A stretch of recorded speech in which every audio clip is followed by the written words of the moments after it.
셋째 날, 예수님께서 주신 가장 귀중한 선물. 2번. 성령 충만한 삶을 살려면 개인의 삶을 전적으로 예수님께 맡겨야 합니다.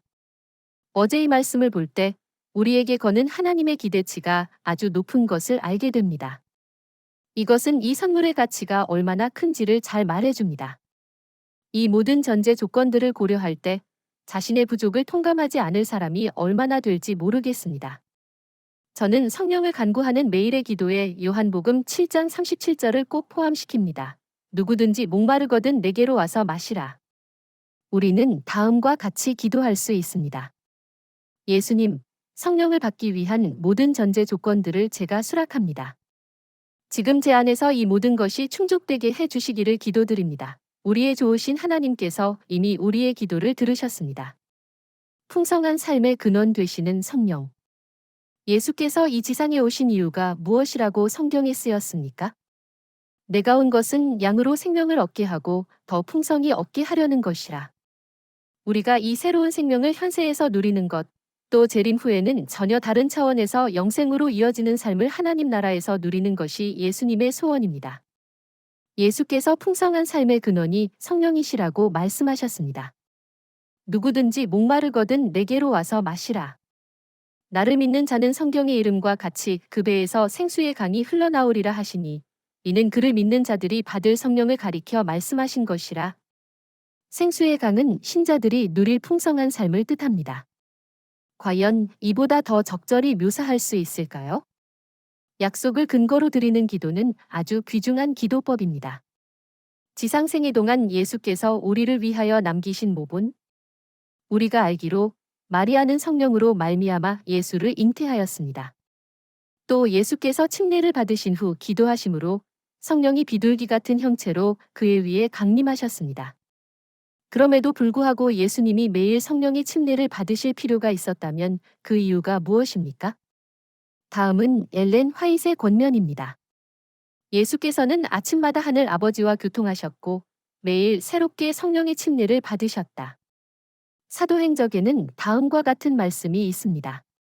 그리스도께서 지상생애 동안 필요로 하는 은혜를 매일 새롭게 공급받기 위하여 하늘 아버지께 간구하셨다는 사실은 자신을 성별한 교역자에게 귀중한 위안이 된다. 예수님은 이 점에서도 분명 우리의 모본이십니다. 우리 스스로 질문해 봅시다. 만약 예수께서 매일 성령으로 새롭게 하심을 입을 필요가 있었다면 저와 여러분이 새롭게 하심을 입는 것은 얼마나 중요하겠습니까? 사도 바울은 예수님의 사명을 아주 잘 이해하고 있었습니다. 에베소서 1장 13절에서 사도가 에베소 교인들에게 말하기를 그들이 믿기 시작할 때 약속의 성령으로 인치심을 받았다는 것을 확인합니다. 에베소서 3장 16절 17절에서 사도는 그들에게 성령 안에서 강건하게 될 것을 촉구합니다. 그리고 주님께 직접 임명받은 사도의 권위로 에베소서 5장 18절에서 에베소 교인들에게 성령으로 충만함을 받으라. 다른 표현으로 지속적으로 반복하여 새롭게 성령으로 충만함을 받으라라고 호소합니다. 우리가 거듭났을 때 성령을 받았을지라도 매일 새롭게 하심을 입는 것은 우리에게 대단히 중요합니다. 날마다 성령으로 충만함을 받는 것은 그리스도인의 영적 삶과 성장에 필수적입니다. 안식일학교 교재에 보면 에베소서 5장 18절과 관련하여 다음과 같이 기록되어 있습니다. 성령으로 침례받는다는 것이 무엇을 의미하는가? 예수께서 병행절로 친히 해답을 주셨다. 성령께서 어떤 사람에게 임하시면 그 사람이 성령으로 침례를 받는 것이다. 침례는 물과 같은 어떤 물질에 완전히 잠기는 것을 의미한다. 이것은 전인적 경험이다. 성령으로 침례받는다는 것은 성령의 영향권 안에 전적으로 몰입함을 뜻한다. 곧 성령으로 가득 채워지는 것이다. 이것은 단 한 번에 끝날 경험이 아니고 지속적으로 되풀이되어야 할 경험이다. 이것을 강조하기 위하여 사도는 에베소서 5장 18절 후반에 채우다라는 뜻의 헬라어 동사를 현재 진행형으로 묘사했다. 예수님의 고별 설교와 성령. 예수님은 그의 고별 설교를 통하여 우리에게 기쁨과 희망의 기별을 주셨습니다. 그것은 다름 아닌 성령께서 예수님 대신 오신다는 기별입니다. 요한복음 16장 7절에는 제자들을 깜짝 놀라게 했던 선언이 기록되어 있습니다. 그러나 내가 너희에게 실상을 말하노니 내가 떠나가는 것이 너희에게 유익이라. 내가 떠나가지 아니하면 보혜사가 너희에게로 오시지 아니할 것이요, 가면 내가 그를 너희에게로 보내리니. 새로운 해결책의 장점. 예수께서 제자들에게 놀라운 발언을 하셨습니다. 내가 떠나가는 것이 너희에게 유익이라. 이것은 예수께서 육신으로 우리와 함께 계시는 것보다 성령을 통하여 우리와 함께 계시는 것이 우리에게 더 유익하다는 뜻입니다. 그렇게 함으로 예수님은 육신의 장벽에 구애받으실 필요가 없다는 뜻입니다. 성령을 통하여 예수께서는 때와 장소에 상관없이 각 개인과 함께 하실 수 있습니다. 어느 여교사와 학생의 간증.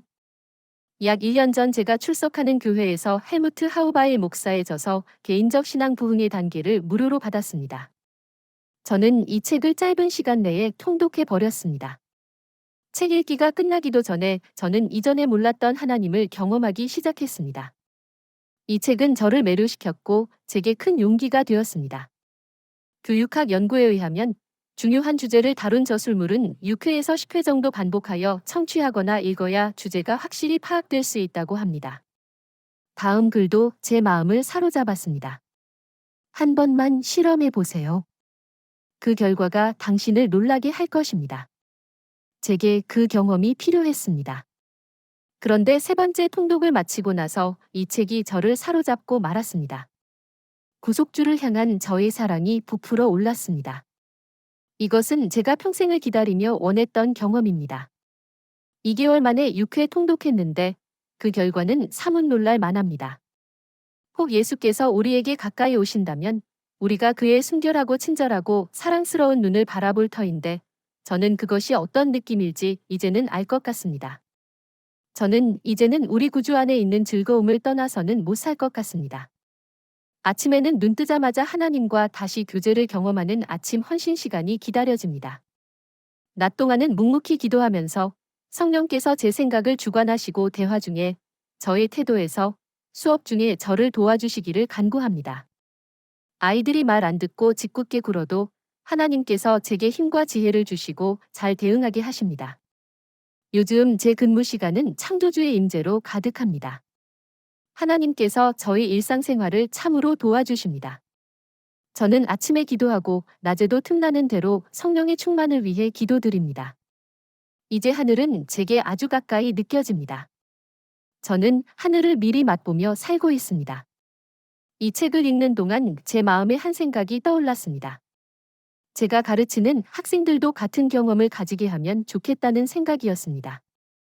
저는 오스트리아의 포라르베르크에 있는 엘리야 삼육학교에서 10세로부터 15세 사이의 학생들을 담임한 교사입니다. 기회가 주어지기를 기도드리고 있었는데 얼마 안 되어 아이들의 마음을 움직이시는 성령의 놀라운 역사를 경험했습니다.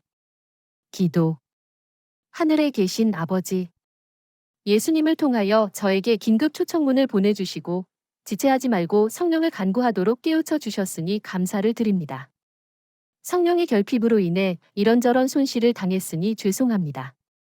저의 삶에 예수께서 더욱 풍성하게 임하시기 위하여 신성의 지원이 필요합니다. 저는 매사에 예수님의 도움이 필요합니다. 성령께서 저의 품성을 변화시켜 주실 수 있고 저를 하나님의 나라에 적합하게 빚어 주실 수 있다는 말씀은 제게 너무도 소중합니다. 저의 전 존재와 저의 모든 소유를 주님께 위탁합니다. 저를 간합해 주신 것으로 인해 감사드리고 제게 주신 모든 은혜 또한 감사합니다. 성령님에 관하여 많이 알게 해주세요.